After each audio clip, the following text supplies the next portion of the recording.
우리에게 주시는 하나님의 말씀은 예레미야 1장에서 3장까지의 말씀입니다. 예레미야 1장에서 3장까지의 말씀입니다. 예레미야의 뜻은 여호와께서 높이신다라는 뜻입니다. 예레미야는 멸망할 유다를 중심으로 하나님의 말씀과 그리고 이방 민족들에 대한 하나님의 심판을 기록했습니다.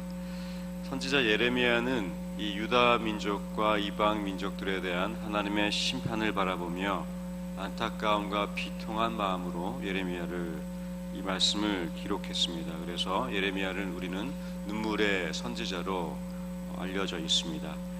예레미야는 백성들의 죄를 지적하고 회개를 촉구했지만 오히려 핍박받고 잡혀가면서 또 자신의 이러한 고난에 대해서도 비통한 마음을 말씀에 담고 있습니다. 역사적 상황은 강대국 아수르가 멸망하며 개혁가 요시야 왕이 죽은 후 그리고 바벨론이 침공하고 또 이 유다와 이스라엘 백성들이 포로로 잡혀가던 그 시기에 예레미야가 사역을 시작합니다. 요시야 왕은 개혁 중간에 이 개혁이 미비했던지 예레미야를 통해서 하나님은 유다와 이스라엘 향한 하나님의 심판을 말씀하십니다. 그리고 여호와김과 시드기야 왕과 이 민족이 포로로 잡혀갈 때까지 예레미야는 선지자로 활동을 합니다. 이 당시에 예루살렘은 이 유다 민족을 탐했던 애굽과 바벨론 강대국 사이에 끼어 있었고 그리고 이 당시의 왕들은 꼭두각시 왕들이었기 때문에 실질적으로 이 유다와 예루살렘은 이 강대국 사이에서 힘든 시기를 보냈었고 동시에 우상이 가장 많이 만연했던 시대였습니다. 그러니까 죄와 우상이 가장 높았고 이 죄악이 가득했던 이 시기에 예레미야는 하나님의 말씀을 전했습니다. 온통 우상들이 뒤덮여져 있던 유다와 예루살렘이었습니다. 그래서 하나님은 이 유다와 예루살렘을 향해 하나님의 심판을 말씀하셨고 유다 역사상 가장 극심한 혼란 속에 있었던 시대에 예레미야는 말씀을 전합니다. 예레미야서의 특징은 1장부터 25장까지는 예레미야의 그 개인적인 탄원, 하나님에 대한 호소가 담겨져 있고 후반부 26장에서 52장까지는 일반 선지서처럼 역사적 사건 속에서 하나님의 말씀이 주어지고 있는 것이 특징입니다.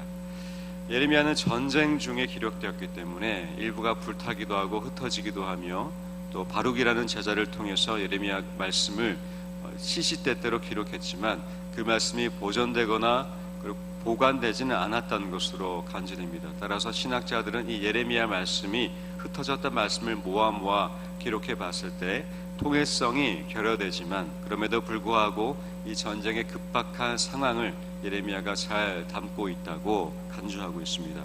예레미야서의 신학적 특징은 이 신명기 말씀에 담겨져 있는 신명기적 사관, 그것은 하나님과 이스라엘 백성들 간의 언약, 이 언약이 예레미야에게도 신학적 특징으로 담겨져 있습니다.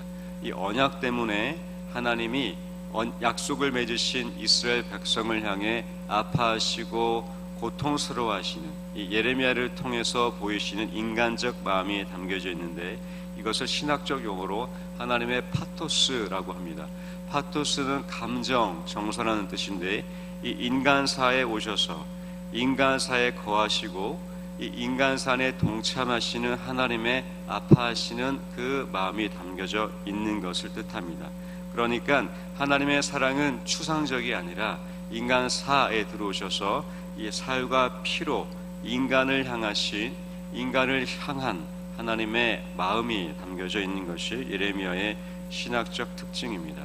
종교개혁가 칼뱅 또한 스위스 제네바에서 개혁을 이뤄갈 때쯤에 예레미야의 이 시대적 상황과 당시의 제네바의 상황이 비슷하여서 칼뱅 또한 예레미야 이 말씀을 설교 때 많이 인용한 것으로 알려져 있습니다.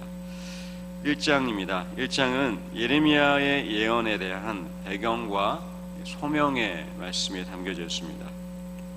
우리 5절 말씀 함께 읽겠습니다.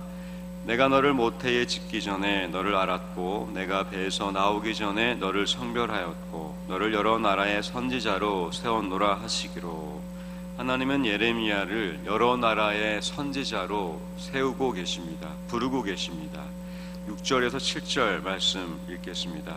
네가 이르되 슬프도소이다. 주 여호와여 보소서. 나는 아이라 말할 줄을 알지 못하나이다 하니 여호와께서 내게 이르시되 너는 아이라 말하지 말고 내가 너를 누구에게 보내든지 너는 가며 내가 내게 무엇을 명령하든지 너는 말할지니라.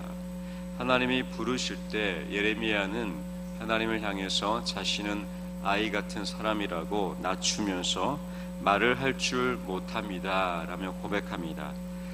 하나님의 이 예레미야를 부르시는 이 순간에 예레미야는 자신을 아이라고 말하며 슬프다라는 고백과 함께 아이가 어찌 말을 하겠습니까 라며 이 부르심을 정중히 거절하고 있었습니다.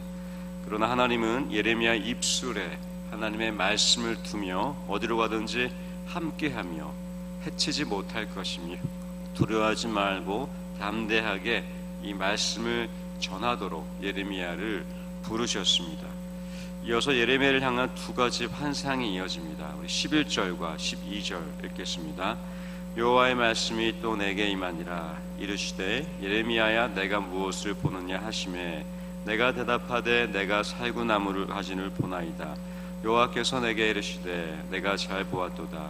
이는 내가 내 말을 지켜 그대로 이루려 함이라 하시니라. 살구나무와 그리고 이 지켜본다의 히브리어 원어의 발음이 비슷합니다. 살구나무는 히브리어로 샤케드, 그리고 지켜본다는 히브리어로 쇼케드.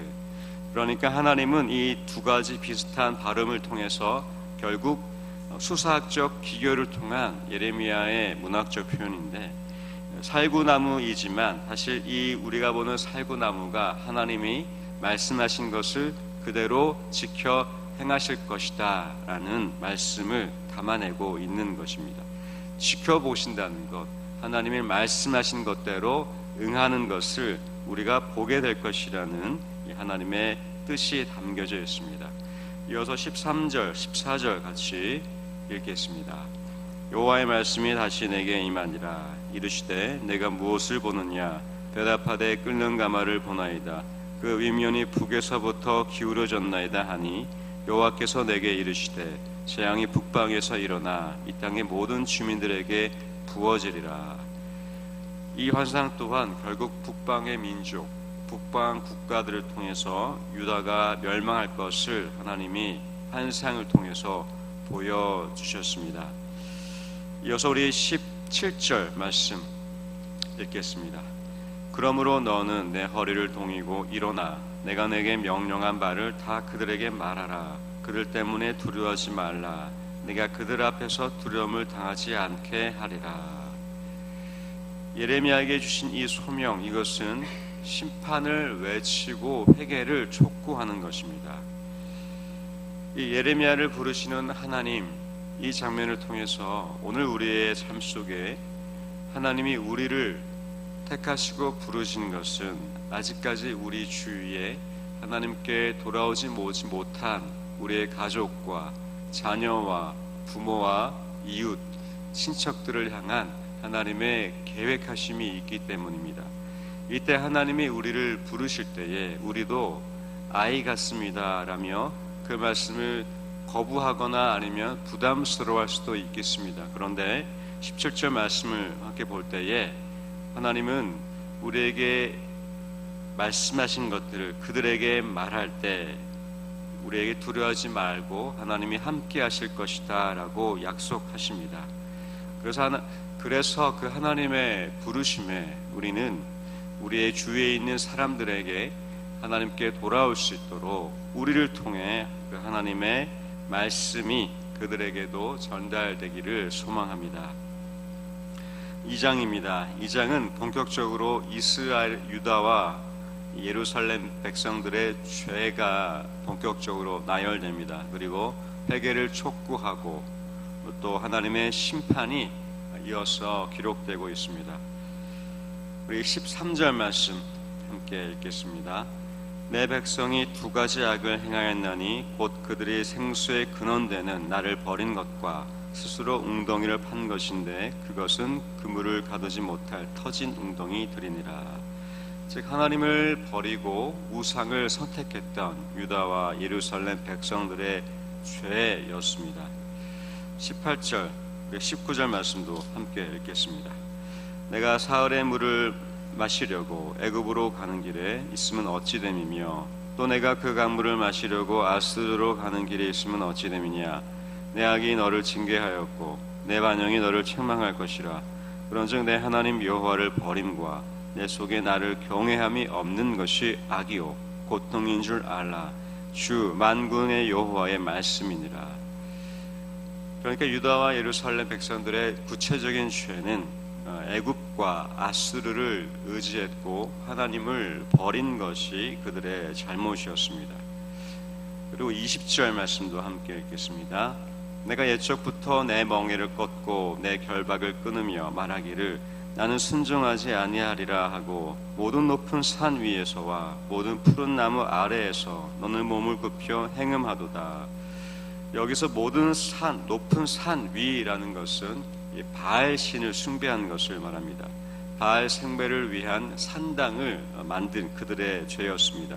그리고 사람보다 높은 곳에 거하는 이 신들을 높은 산에 올라가면 가까이 만날 수 있겠지라는 그들의 생각이 있었습니다. 그래서 당시에 유다와 예루살렘은 높은 산에 올라가 산당을 만들어서 이 바알 신과 가까이 지내려고 노력했습니다. 바알 신은 풍요의 신이었는데 그것은 이 백성들이 농사를 지었을 때 경제적 번영을 요청했던 신이었습니다. 그러니까 하나님을 섬겼던 것은 언약, 율법에 대한 말씀을 지키려 했던 그들의 신앙이었고, 그러나 경제적 번영에 대한 신은 바알이라는 신이 따로 있었습니다. 그러니까 이들에게는 하나님도 신, 바알도 신, 그리고 여기저기 모든 것도 그들에게는 신이 될 수 있었는데 그것은 축복을 바라는 기복신앙의 뿌리였습니다. 이것으로 인해서 이들은 푸른 감람나무, 푸른 나무 아래에서 몸을 굽혀 행음하는데 이 당시 푸른 상수리 나무는 그들은 성스럽게 여겼습니다. 나무색이 푸르스름하니까 그 백성들은 이 나무는 거룩한 나무다. 그래서 그 나무 아래서 제사를 지내고 다시 우상을 제단을 세우면서 그 나무를 신격화했습니다. 오늘날 우리에게도 성스럽고 거룩한 것이 있다면 그것이 우리가 모시는 신당과 우리가 섬기는 신이 되기도 합니다. 우리도 마찬가지입니다. 하나님의 말씀의 비밀을 밝혀내는 곳이 있다고 얘기하면 그곳이 나의 신을 모시는 성경 공부가 되는 것이죠. 이 성경 말씀을 지혜롭게 밝혀서 공부시키겠다는 곳에 가면 그곳이 나의 신이 있는 곳이 되기 때문에 오늘 이 말씀은 우리의 신앙을 점검하기에 아주 좋은 지표가 될 것입니다. 우리에게도 어떤 신이 있는지, 경제적 번영을 바라고 있다면 우리도 광야에서 사실은 금송아지를 만들어서 하나님 나의 산업과 나의 기업에 복을 주십시오라고 얘기하고 있다면 우리 또한 하나님을 금송아지로 만들고 있는지는 모르겠습니다. 이어서 25절 말씀 함께 읽겠습니다. 내가 또 말하기를 내 발을 제어하여 벗은 발이 되게 하지 말며 목을 가라게 하지 말라 하였으나 오직 너는 말하기를 아니라 이는 헛된 말이라. 내가 이방 신들을 사랑하였은지 그를 따라가겠노라 하도다. 그리고 27절부터 37절까지는 유다를 향한 하나님의 심판의 말씀이 기록되어 있습니다. 그리고 35절 함께 읽겠습니다. 그러나 너는 말하기를 나는 무죄하니 그의 진노가 참으로 내게서 떠났다 하거니와 보라 내 말이 나는 죄를 범하지 아니하였다 하였으므로 내가 너를 심판하리라. 이것이 하나님의 심판에 대한 말씀이었습니다. 3장입니다. 3장은 유다의 음란, 간음 행위에 대해서 기록되어 있는데 이것은 결국 우상 숭배였습니다. 8절 말씀 함께 읽겠습니다. 내게 배역한 이스라엘이 간음을 행하였으므로 내가 그를 내쫓고 그에게 이혼서까지 주었으되 그의 반역한 자매 유다가 두려워하지 아니하고 자기도 가서 행음함을 내가 보았노라. 이 말씀 보면은 하나님이 이혼서를 유다와 예루살렘 백성들에게 주고 있다고, 재미있는 표현, 그러나 안타까운 독특한 표현인데, 우리는 하나님의 신랑 되시고 우리가 신부 되었다고 고백합니다. 성경에도 그렇게 기록되어 있고, 근데 하나님이 이 신부된 예루살렘과 유다에게 이혼서를 내주고 있습니다. 왜냐하면 그 신랑 되신 하나님만 사랑하지 않았고 다른 우상들을 선택하면서 그 사랑이 변질되고 왜곡되었기 때문에 하나님은 이 자녀들에게, 백성들에게 이혼서를 제출하십니다. 그것은 언약이 사실상 깨어지는, 언약을 깨트리는 하나님의 행동으로 볼 수가 있습니다. 그런데 이것을 보고 있는 그의 자매 유다 또한 두려워하지 않고 계속해서 행음하고 있었습니다. 그것이 유다의 음란과 죄였습니다. 19절에서 22절까지는 이어서 백성들의 죄가 계속해서 나열되고 있고, 23절에서 25절까지는 이제 회개하도록 하나님이 예레미야를 통해서 회개하는 기도의 장면이 담겨져 있습니다. 예레미야 1장과 3장, 그리고 앞으로 예레미야 전체적인 말씀을 우리가 볼 때에 이 말씀은 그 당시에 우상이 가장 만연했던 그 당시에 하나님의 백성들을 향한 말씀이었습니다. 이 말씀이 우리에게 찔림과 아픔이 될 수도 있고 아니면 나랑 상관없는 말씀일 수도 있겠습니다. 그런데 이 말씀은 그 당시에 유다 역사적 상황 속에서도 살아계신 하나님의 말씀이었고, 제네바 개혁 당시에 깔뱅을 통해서도 선포되었던 하나님의 말씀이었고, 오늘 이 시대를 살아가는 우리와 모든 기독교인들을 향한 하나님의 살아계신 말씀입니다. 그 말씀은 이 시대를 관통해서 우리의 신앙을 적나라하게 보여줄 것으로 보여집니다. 그래서 이 말씀이 우리에게 있는 어떠한 다른 우상과 행음이 있다면 우리가 정직하게 하나님 앞에 돌아보며, 그리고 이 시대 안에 주어져 있는 안타까운 현상들에 대해서 하나님의 말씀에 귀를 기울이는 저와 여러분이 되시기를 주님의 이름으로 축원드립니다. 그래서 유일신앙, 하나님만 섬기며 사랑하시고 하나님과의 그 언약 속에 신랑 되신 하나님, 신부 되신 우리의 이 사랑이 더 돈독해지며 깊어지시기를 주님의 이름으로 축원드립니다. 이제 예레미야 1장에서 3장까지 말씀 경청하겠습니다. 주의 말씀은 내 발의 등이요